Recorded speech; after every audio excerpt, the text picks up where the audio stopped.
It's time for the Douglas Coleman Show. Mr. Smooth and Savvy is joined by guests from all walks of life, from the entertainment industry to authors to political and social commentators, the famous and not so famous, the controversial and the light and fluffy. We have it all. Now, here's Douglas Coleman.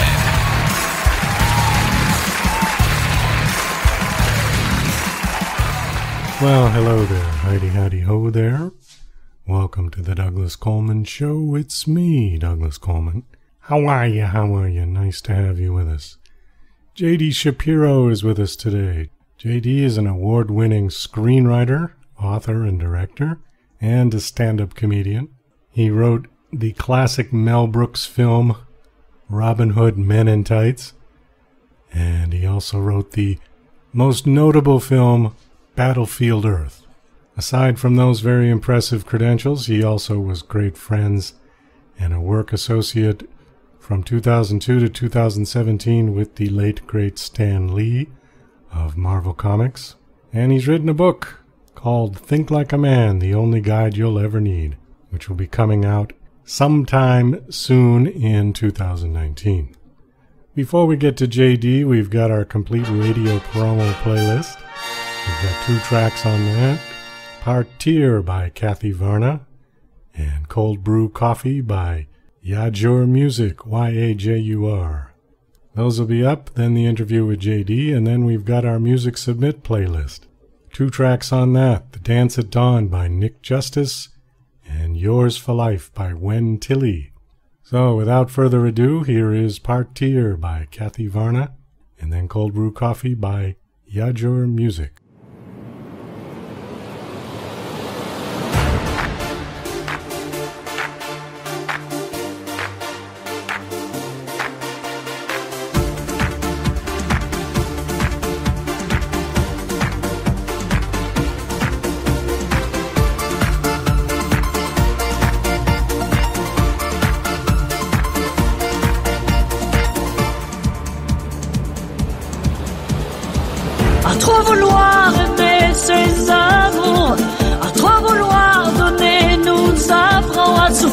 Toujours ouvrir son passé au grand jour, ouvrir ses années sur le temps, déchire souvenirs et discours. Trop vouloir offrir sans retour ses moindres désirs, fils de nous enseigne à partir, à trop embellir les faux jours. Trop vouloir courir à genoux initie les désirs. Partir, trouver le lieu qui m'a vu naître un jour. Partir, sauter le feu de nos ancêtres amours. Je veux partir, ouvrir les yeux, se reconnaître tout. Partir, sans les aveux de tout son être toujours, de son être d'amour.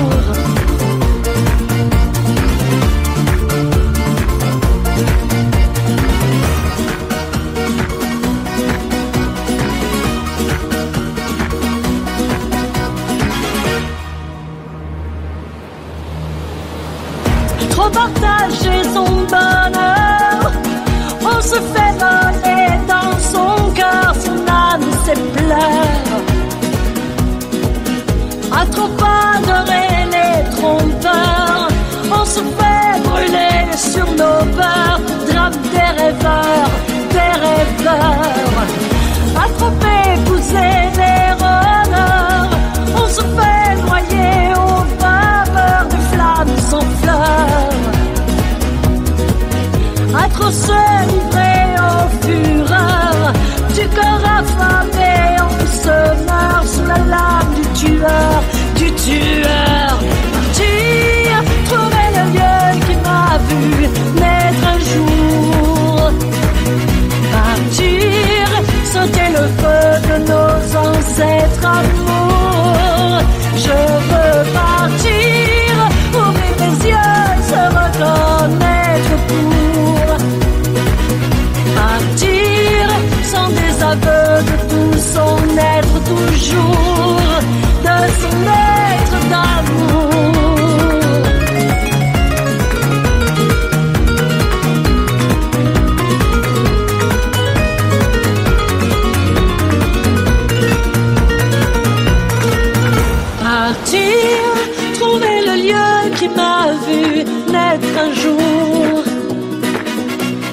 partir, sauter le feu de nos ancêtres amours.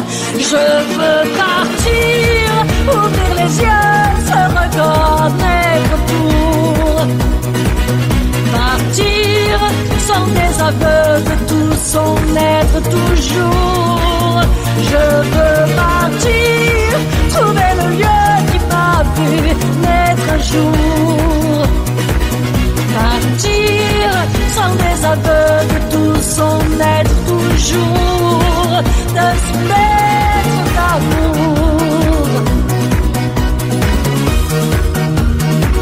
De son être d'amour. De son être d'amour.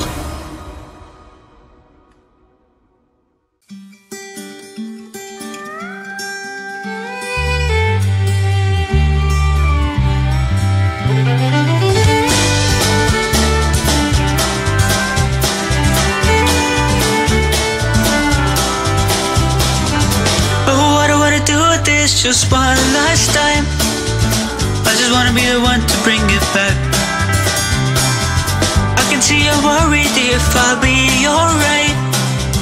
I'll show them how to fix the slack. Oh, I just needed some sympathy, but I will try to survive. Don't show me how to make myself feel free. Maybe try to be my guide. Your cold brew coffee's on the way, baby, but long distance is not the way. My heart starts rushing when I see your face. I hope you feel the same. Maybe tell me what's wrong with a little bit of fun. Don't you try to fix me up with rules of jealous love. 'Cause I need you to tell me that you need me. I hope you'll see that if you're gonna stay, your cold brew coffee's on the way.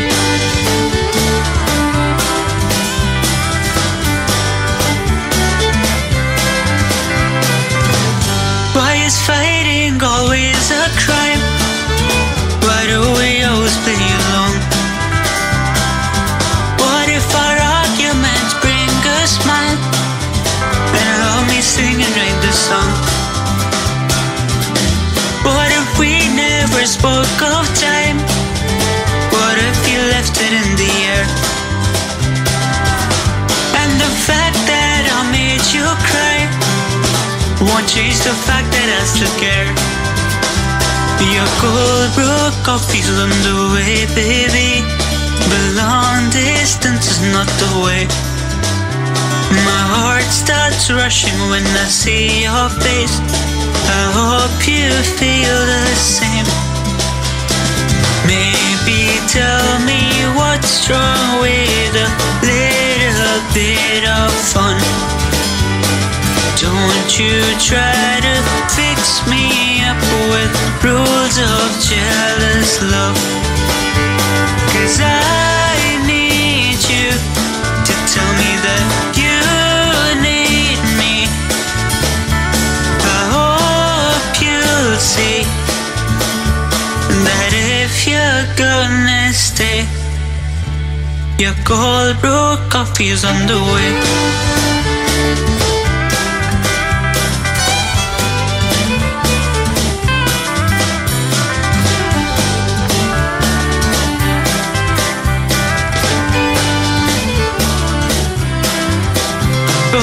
Time doesn't matter to us, I fight. Don't battle to love, just try to make sure that you're by my side.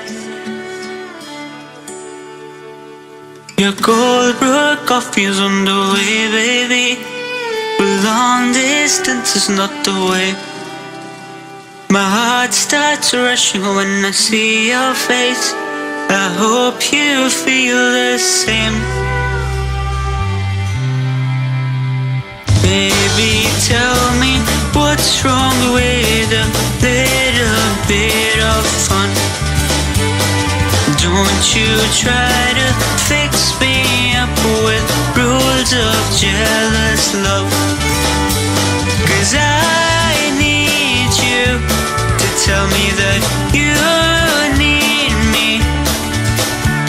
I hope you'll see that if you're gonna stay, your cold brew coffee's on the way.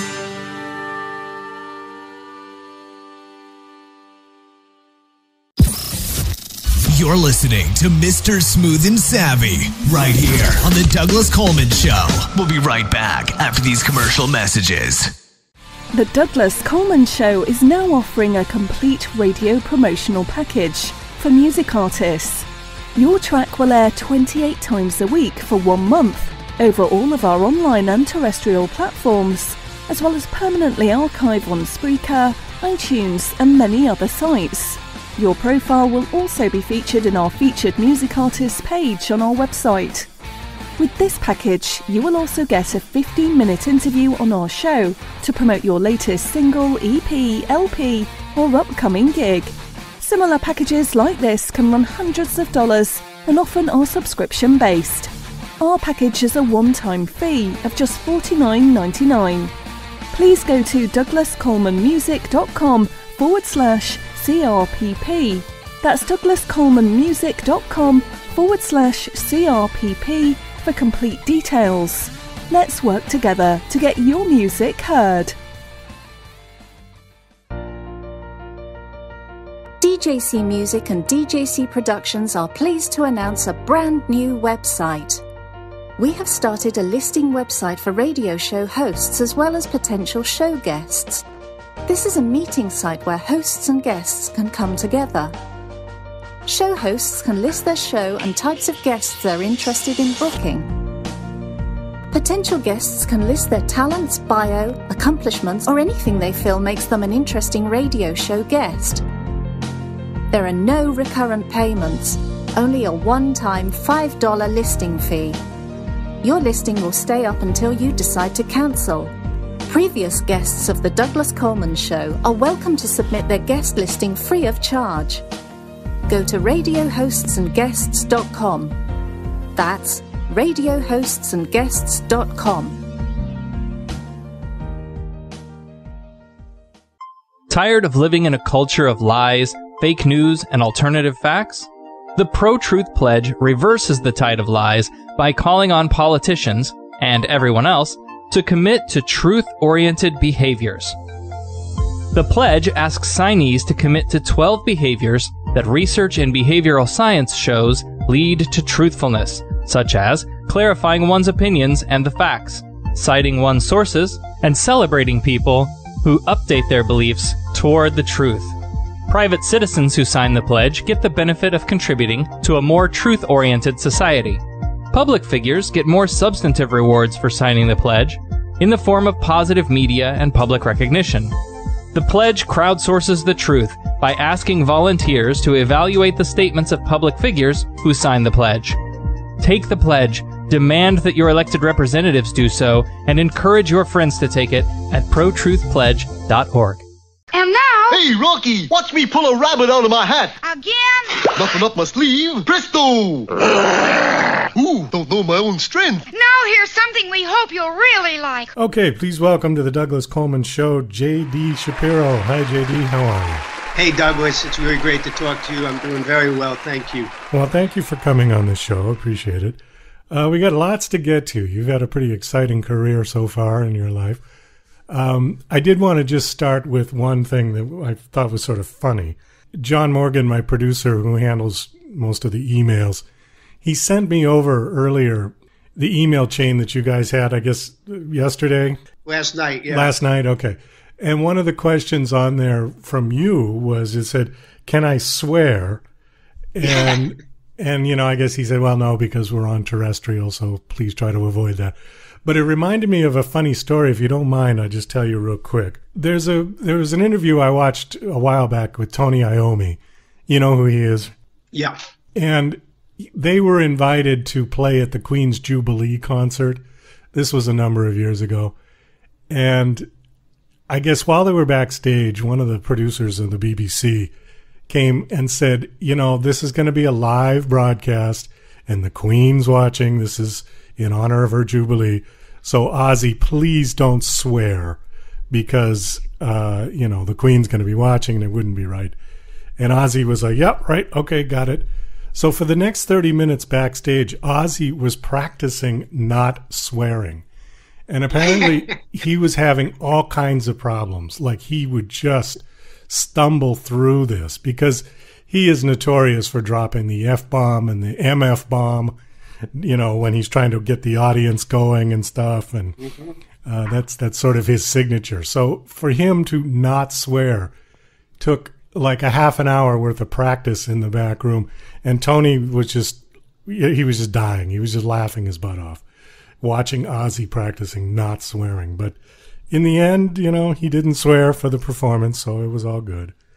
That's why telling Richard Pryor not to swear when he's doing a performance. You know, I mean, I've done performances where, you know, I find out when I get there, you know, please no cursing, and it gets stuck in your head. And then, of course, there's been times I overthink it, and then I swear because I'm like thinking, don't swear. Well, exactly. Yeah. It's not good to think about what not to do. And then like when 5 people tell you at a performance, make sure you don't. And that's like all you're thinking of. You know, you get on stage and it could be the first thing you do by mistake. Well, it's sort of like when people say don't laugh in church. And, right. You know, and you're going to laugh. You know you're going to laugh. Or that great scene, if you remember that great opening scene in the Blues Brothers, you know, when we're going to go see the Penguin.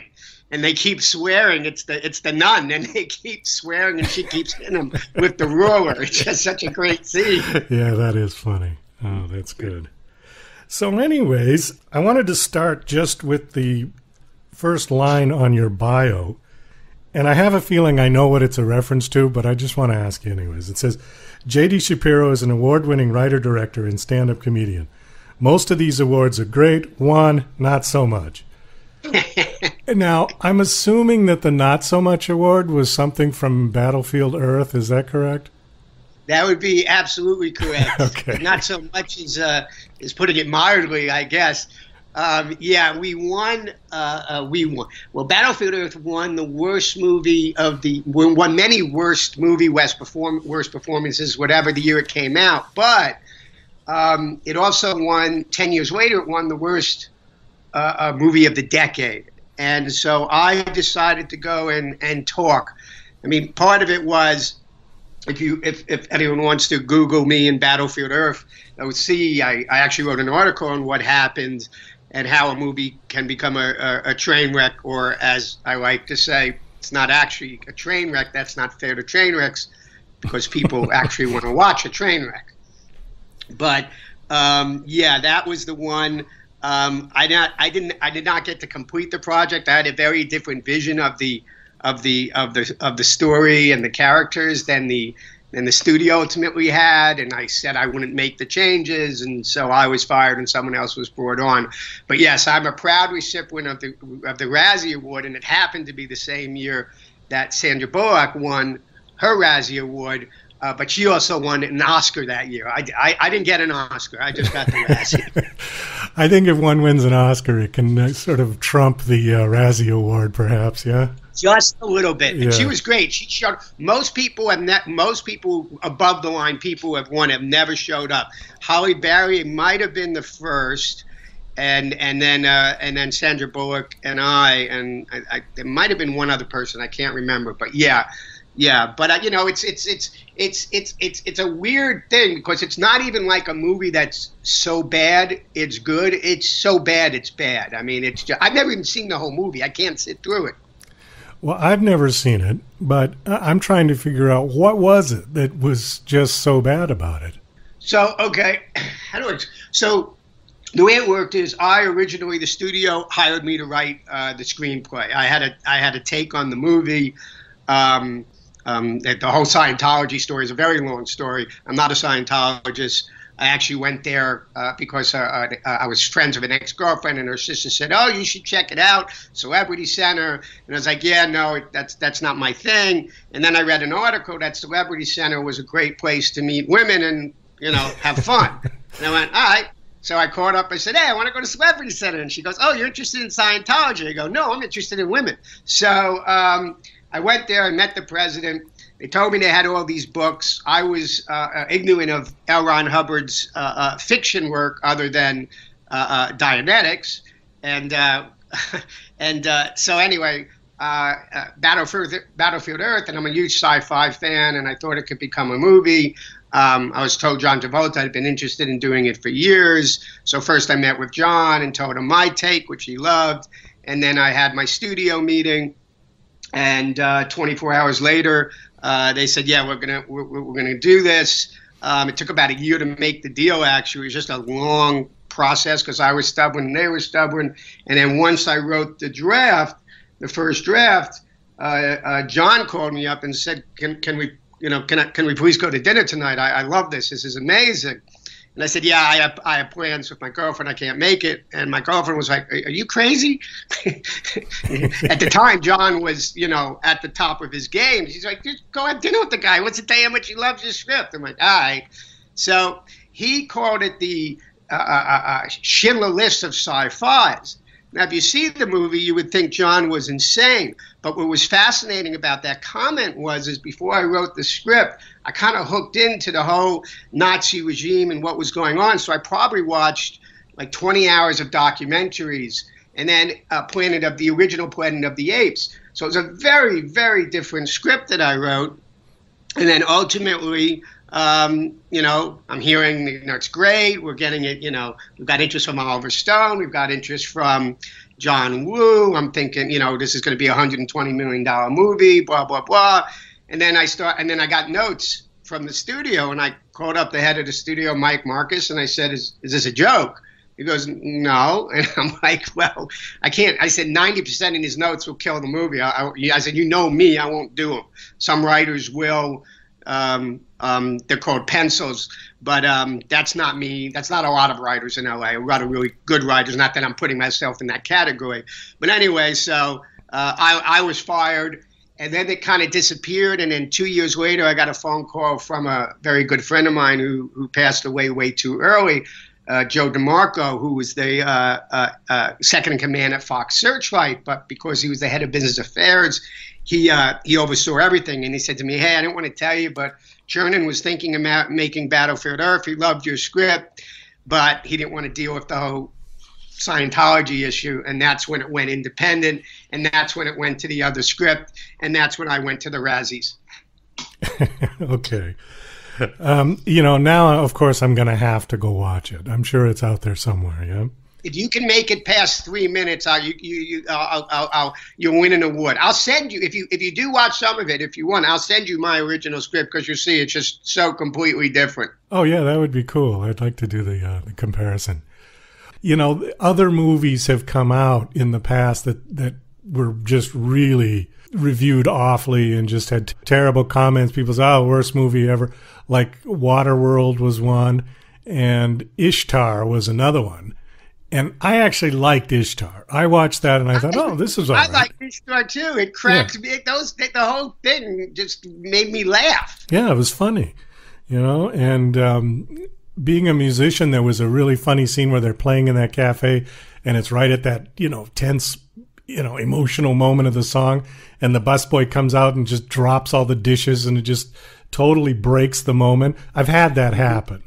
So when that happened, I was like, "Oh God, somebody knew, whoever wrote that knew, the perils of being a struggling musician playing in little clubs at those times." But I mean, when I do stand up, my home is the Comedy Store in LA, and I think Mitzi Shore made it so difficult. It's like learning to ride a bike if it doesn't have brakes and the flat tires and half a handlebar, because it is actually you don't realize it, but I think she really does it on purpose, because then you go to just about any other club and it's just so much easier. Not that it's easy, but at the stand-up club, not only do people drop things, waiters and waitresses, but I think they encourage them to do it and throw things, and then it's just just to screw up the person on stage, yeah.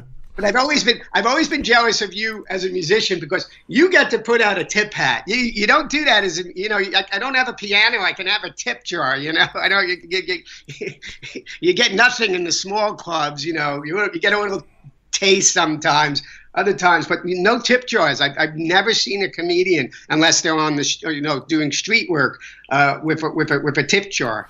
Well, that's a good point, because come to think of it, neither have I. Yeah, musicians always have a hat, or if they're a guitar player, the guitar case is open and you throw money in there. And the other thing I'm envious of as a musician is, although it's, the most fun I have is writing my original stuff, but there are some bits of other comedians, I would want to do sometimes just for fun, but you just don't do that as a comedian. You don't see that. You don't cover other comedians. At least I've never seen that. That's another very good point. Yeah, you don't see somebody using someone else's material, because they would get pissed off if you did. You're just like stealing their stuff. Actually, you do see it, and then you're like, yeah, nice hacking job. Very funny. Yeah, it's totally acceptable to cover a band, Yeah. Yeah, that's true. Good point. Let's talk about the other notable movie you did. This one, I think, got much better reviews. Robin Hood Men in Tights. It was Mel Brooks' film, yeah? Yeah, that was my first. I was very naive, and my dentist told me he could get. He told me who his patients were, because he wanted to be in the movie business, and I didn't know everyone in L.A. wanted to be in the movie business, no matter what they did. And anyway, he said, if you come up with an idea, I can get it to a guy named Emil Bois, who helped Mel start Brooks Films. In reality, after meeting Mel, he did start Brooks Films. So anyway, long story short, I sat down, I came up with the idea, I wrote the script, I gave it to Evan gave it to Emil. Emil meets with me and says, okay, you're a little crazy, Mel's a little crazy, I think this could work. He gives it to Mel on a Sunday, I think, or Monday. Yeah, Sunday, because Monday I got a call that Mel wants to meet with you on Wednesday and talk about the movie. Wow. That was the most nervous I ever was. I don't have heroes. My only hero is Bugs Bunny, because most heroes are flawed, and I'm sure Bugs has a few himself. But I was an admirer of Mel's work, especially Blazing Saddles and Young Frankenstein. And so I practiced for 2 days, am I going to say, it's good to be the king, or sing the Inquisition, da-da-da. And I just walked in and shook his hand and said hi, and he went hi. And then I sat down and he paced the room, and he said, I bet you think this is the best script ever written.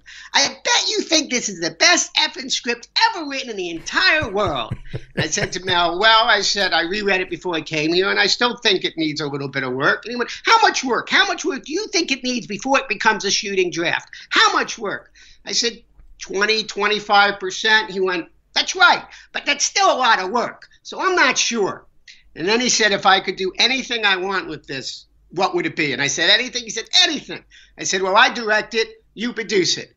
That's not going to happen. So he directed the movie, and that was that. And it came together very quickly. And I was very spoiled. And I thought, oh, this is how the movie business works.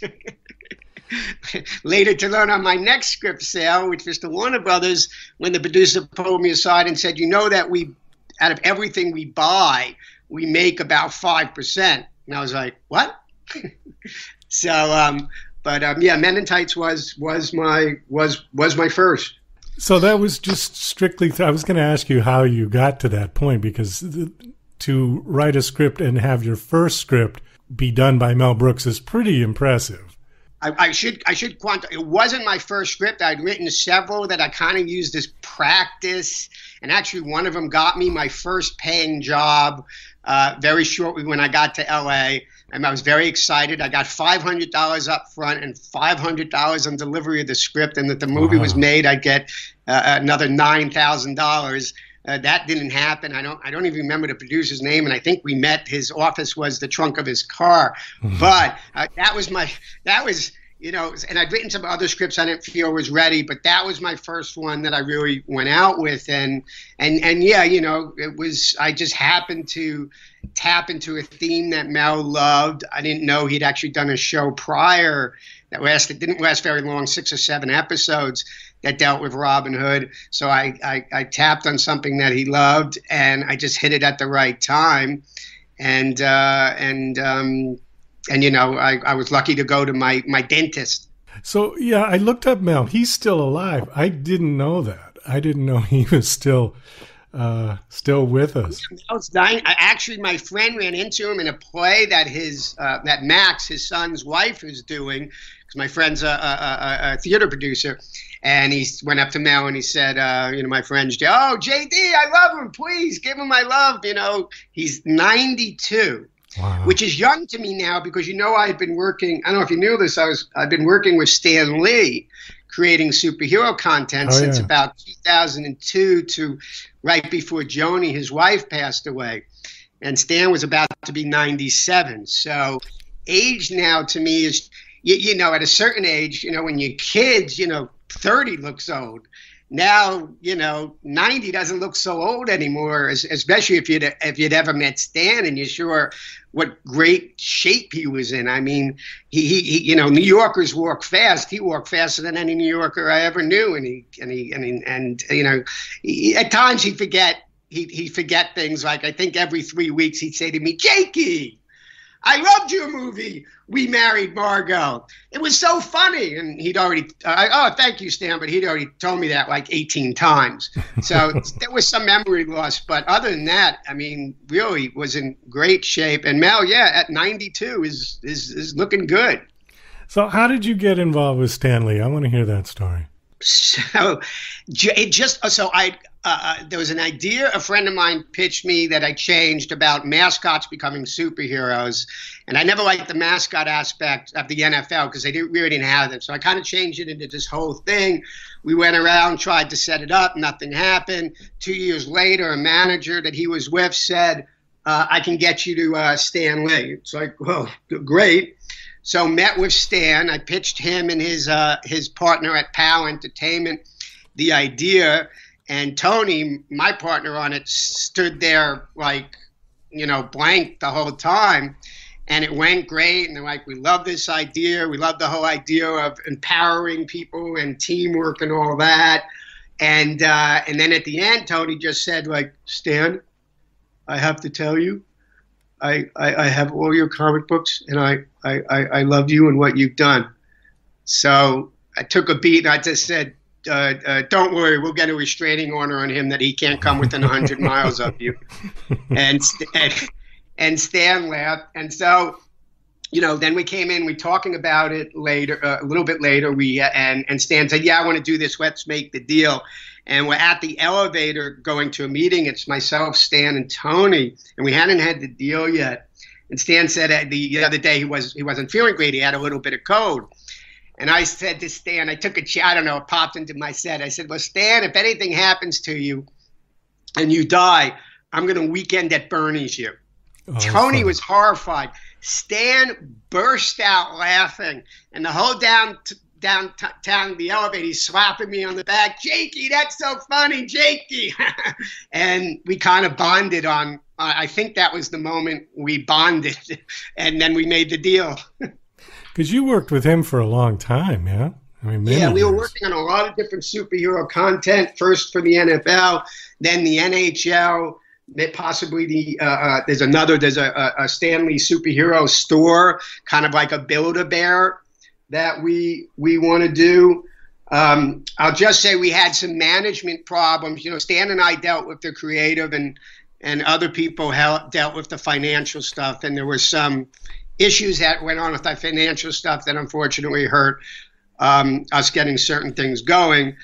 The good news is it's still, I own the IP with Stan's estate, and the great thing for me was about 15 years with Stan, and I got to know him really well, and he told me a lot of stories that very few people knew, and he, talked about certain things in his life I'm not ready to talk about yet. There's a script I'm thinking of writing, but he talked about, I don't know if many people realize this, he had his daughter passed away at a very, very shortly after birth. And he felt guilty about it, even though there was nothing he could have done. I mean, nothing. No doctor could have. He didn't. And he that was kind of what got him to start. This was in the early 60s or mid 60s, but that's what got him to start coming up with superheroes who were flawed characters, because he felt as a dad he should have been a superhero and been able to save her. Wow. And he couldn't. And that kind of, this is a story, Stan does not talk about this hardly at all. And I don't know how public it is. And this one I feel is okay to talk about because I think it's empowering to people. And that's what Stan wanted to do ultimately with everything he wanted. He hated bullies and he wanted to empower people. And I think this story is very empowering. It was to me that he took such a tragedy, because I cannot imagine there's a worse tragedy than losing a child. And he either consciously or I think really subconsciously, and then it became conscious the way he talked about it. But that's how he realized that, superheroes should be human. They should be flaws. They shouldn't be perfect. They shouldn't be invincible. They should be from Earth. They should come from neighborhoods we know. And that was really, he took a tragedy and turned it into something that has given so many people, so much hope and inspiration as a kid. I'm dyslexic, so comic books was. I went towards comic books and for some reason Kurt Vonnegut Jr. And the only reason I went for Kurt Vonnegut Jr. was because he would have doodles on his pages, just doodles. And it was like, oh, drawings. Okay, I'll read that. But Stan, to me, that's an empowering story that he took something so tragic and turned it into this whole new world where people could again empower themselves. Well, he started all of that long before the Hollywood franchise, right? But he was a part of that, of bringing it. Way. Yeah. This was 69, I believe, when the first issue of the Fantastic Four came out, and then it just built from there. And then it was, like kind of in the 80s, there was a low point, and Stan fought against all the restrictions in the comic books. I mean, he really is. I mean, he gave some great lectures on the problems of racism and anti-Semitism but he had a down point in the career. The Incredible Hulk became a TV series, of course, but movies weren't really something that was happening. And then it was really the Spider-Man movie that came out, and each year it just got bigger and bigger. And Stan's a very humble guy, and unlike some people that I've worked with, that it was a pleasure. I mean, he just was so giving and humble. Although our first meeting with the NHL was in Stan's office, and Stan, if Stan likes you, he will bust your chops, and and they thought he hated me. And apparently they called me up later that day, because we have the meeting in the office, and Stan saying, well, this would be good if I can get rid of this guy right here. Jesus, he has no idea what he's doing. And then, we'd go on and go, oh, this guy came on, oh, it's terrible. So I happened to be walking with Stan in front of them, and there are all the NHL guys behind us, and they told me the story, and they're saying, we got to get rid of this Jake guy. How do we get rid of him? Stan hates him. But then at lunch, they saw Stan not only wanted to sit next to me, but during the entire lunch, Stan kept leaning in and whispering to me. So they're like, oh, we got this totally wrong. This is Stan's sense of humor. Now, the funny thing to me is, the reason why Stan was leaning in and whispering me is he had just a couple of days ago lost some hearing in one of his ears, and it was bad in the other. So he just was leaning in saying, Jakey, what did they say? Can you tell me what they said? Oh, so I'd lean in and whisper to him. But they saw this intimate conversation going on, thinking, I mean, it was true. We were close friends at that point. But they thought that was their reason, or maybe they just got the vibe. But Stan was terrific. It was at 97, he had a great life, a long life. And once Joni passed away, they were married for almost 70 years. So it was a hard loss, especially for my birthday, which was in March, because it was the first time I haven't spoken to Stan in 15 years on my birthday or seen him. So that was weird. But I had a terrible loss this year. My brother-in-law passed away from cancer at 55. He had just turned 55. And that happened March 30th. So this is a rough week for me, by the way. Well, yeah, 55, that's very young. That's young. Yeah, it was, and he was, just the loveliest guy and so loved, and yeah, that's one of the things that, I've had a lot of losses in the past 3 years, including my dad, and that hurt a lot. But at 55, that was just, to me, a tragedy. With Stan at 90, almost 97, although I miss him. He had a good long life, and he got to see his creations come alive in a way he never thought they would. Right. And, he was hoping this next generation of characters that we created come alive, and, maybe one day they will. Yeah, if somebody dies at 97, you can celebrate their life. If somebody dies at 55, you really mourn their loss. It's kind of a different scenario, It really, it's an amazingly different. Although John, my brother-in-law, did not want a funeral, he wanted a celebration of his life. But there was a lot of tears. It was difficult. But yeah, it's such a massive difference at that age, which goes back to, I still remember when I was a kid, and 55 seemed ancient, right? When we're kids, to like. Yeah. That's old. Wow. Well, it's amazing when you're a kid. If you're 10 years old, somebody who's 15 seems so much older than you. Yes. I actually reconnected with a neighbor who was, I think he was 5 years older than me. And he seemed so much older than me back then. I mean, so much older. I mean, you're exactly right. Yeah. It isn't, as we get older, people aren't as old as we thought they were. But you know what they don't teach us? This is what I realized. You understand you get older, but what you never truly grasp, at least I didn't, is that you get older, there are people that certainly your family, they're 2 to 3 generations older than you. And so the loss of them is something you never, certainly I was never fully prepared for, and we also live in a world now there where, 50, 60 years ago, or, let's say 100 years ago, when you lost people, it was in your neighborhood, friends, family. Now you lose like people that you've watched in movies or in television who in some way almost feel like you've never met them maybe, but they're, part of your life. And they gave you something, and so now we mourn much bigger than we ever have, I think. Well, that's true. The frequency of mourning is tremendous now, because anytime, and it's all connected on the internet with immediate access. So the world has gotten much smaller in that regard. Yeah, and I always tell my friends, don't send me bad news. We got to get to your book, because our time is running out very quickly here. You've got a book out. My publicist Melissa will kill us both. Okay, well, we got to get to the book. The book is called Think Like a Man, The Only Guide You'll Ever Need. Steve Harvey has a book out with something like that title, doesn't he?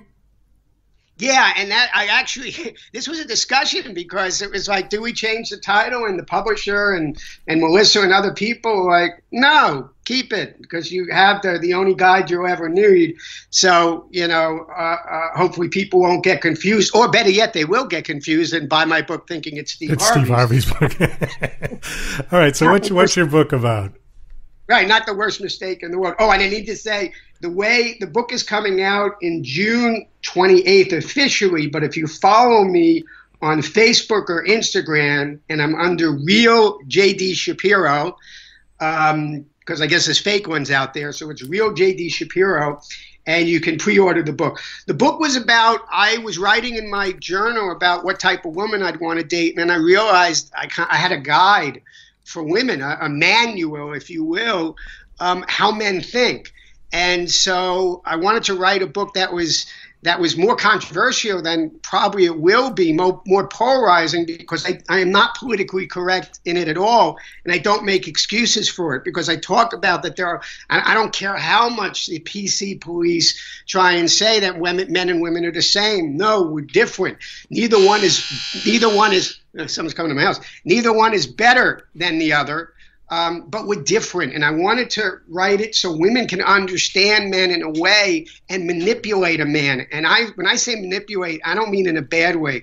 That's often used as a bad term, but think about it. If you go to a chiropractor or a doctor where you break something, they manipulate your bones to make them better. True. And in this sense, it's a guide for women to use things to get a man in a relationship. If you want to be in a relationship, or even at work, if you want to understand how a man thinks, I'm sorry, I'm going to grab the door as I'm talking. If you want to understand how a man thinks, sorry, I just got a package. I'm actually doing a show. It's okay. I'm doing a radio show. Okay, gracias. Sorry about that. That's all right. That was actually funny. I think we'll leave that in. Yeah, why not? I have visitors all the time. That was my good friend dropping off something they have a dog, and I just rescued a dog. I've rescued dogs my entire life, and now I just rescue them. But anyway, so I wrote it really just wanting to tell women how men think, and a lot of times how men think is disturbing. There's a great line, and I'm blanking on the movie a couple years ago, and it says, the line is, people love the truth as much as they love poetry, and people effing hate poetry. So it's filled with truths. What surprised me was about 150, 200 women I had read the book through various stages, and I really thought they'd throw it at my head, and only one wanted to throw it at my head, and I actually thought it was going to be more polarizing. But out of everything that came back, which people felt it was funny, it was an easy read, it was very informational, they got a lot out of it, but empowering, which is a word hard for me to say, but empowering was what was the consistent, and that was something that really I appreciated to hear, because like Stan, I hate bullies and I love to empower people, and so the book really is to empower women, both in a relationship and even in their workplace. And like I said, that in a way that men will love, because we are much simpler creatures. And I only talk about men. Like, I hate when a woman writes a book about, what a man wants, or a man writes a book about what a woman wants. I grew up with 3 sisters and a mom. I was surrounded with women my entire life. So I might know more about women than the typical guy, but if I make the mistake thinking I know exactly how a woman thinks, then I get myself in trouble. It's because, I'm not a woman. So I can't write a book about a woman and be completely honest, but I can write a book about a man. And, and I'm also had a lot of research with this, just with women I've dated. And for some reason, my entire life, I've had people come and ask me for advice. But what I saw was a gap with all these women I knew that were either in like, why are you dating this guy? Or don't you understand, if you just do this, your relationship's going to be so much happier, and it's really not that much to do, and you're going to gain the upper hand, and you're going to have the control. It's a lot of common sense, but as someone once said, the problem with common sense is it's not too common. That's true. And in the Me Too age, it's going to be very interesting to see some of the reaction, because I actually say in one of the chapters, the whole mansplaining thing. I'm like, listen, I have a difference of agreement in the sense that, if I'm there, oh, little girl, here's how you fix an engine.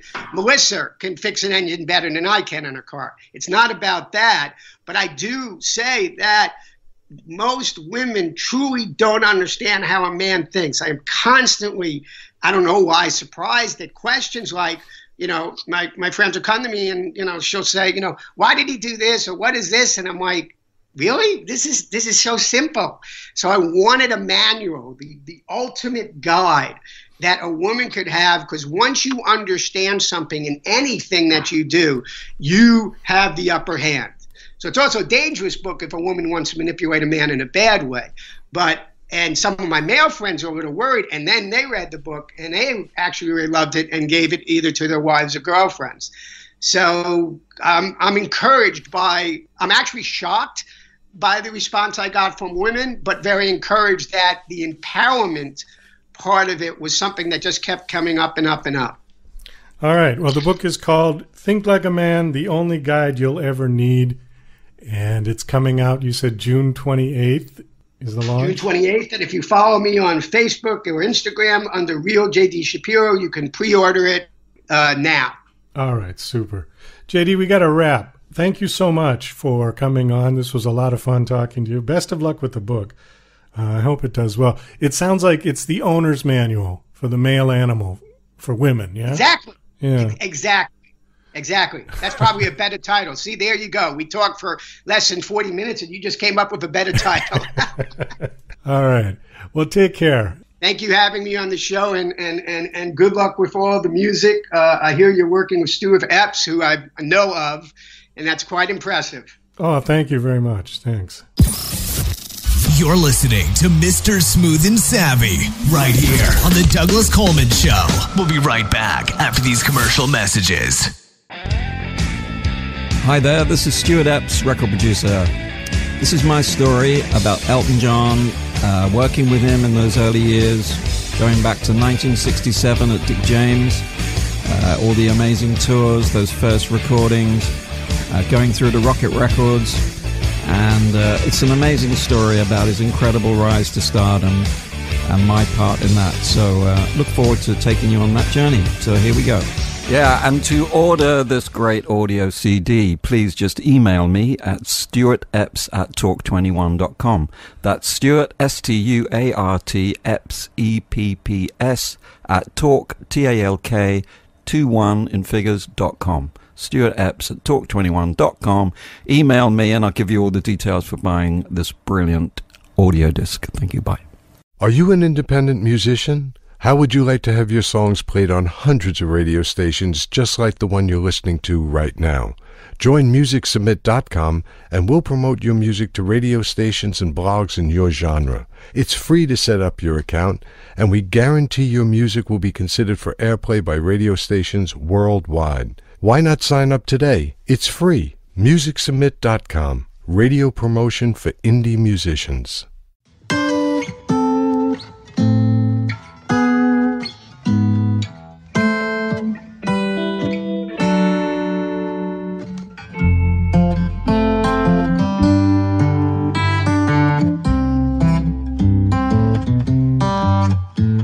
I left my home back in 75.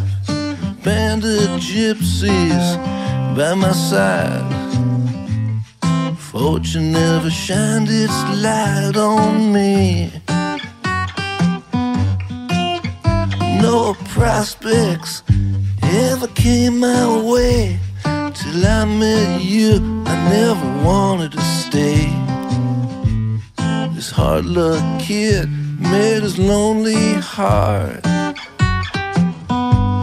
Remember the dance at dawn we do alone.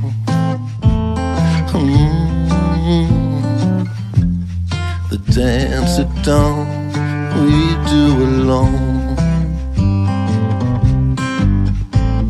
And I don't wanna put you down, crush your dreams, keep you bound. I just wanna be the man that you need. Those moments of truth that are left unsaid, notes exchanged, left unread. Trying my best just to get back to you. Remember the dance at dawn we do alone. Yeah, yeah. The dance at dawn we do alone.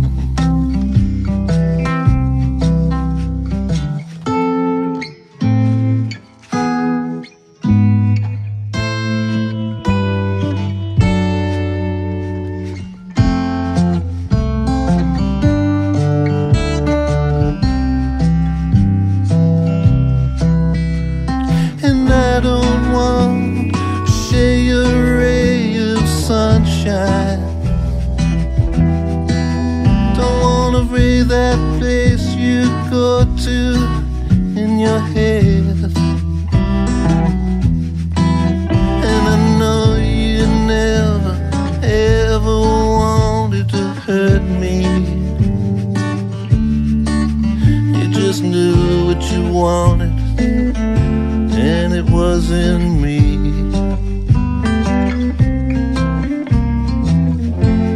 The dance at dawn we do alone. Yeah, yeah. The dance at dawn we do alone. Yeah. The dance at dawn we do alone.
Well, that's about all the time we've got for the show today. I want to thank my special guest, J.D. Shapiro. Thank you, J.D. Also, thank you to Kathy Varna, Yajor Music, Nick Justice, and Wen Tilly for their music. This is Douglas Coleman saying I'll see ya when I see ya.